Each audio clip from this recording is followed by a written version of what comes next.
आज मनुस्मृती समोर ठेवून कुणी प्रत्यक्षात आचरण करीत नाही, पण मनुस्मृतीकालीन समाज व्यवस्था पूर्णपणे नाहीशी झालेली नाही.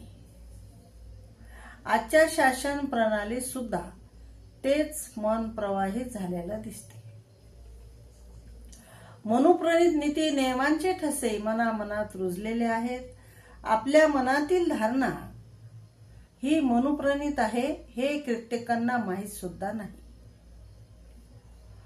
हुंडाबळी, पत्नीला मारहाण, आईविषयीचे कुलूषित मन, पत्नीला मारहाण, स्त्रीचा मानसिक आणि शारीरिक छळ, पत्नी सुंदर नाही, मनासारखी वागत नाही म्हणून परस्त्री गमन, वैचारिक मतभेदांमुळे खून, जाळणे, पेटून देणे, आत्महत्येस प्रवृत्त करणे ही उदाहरणे मनुस्मृतीचाच अंश आहेत.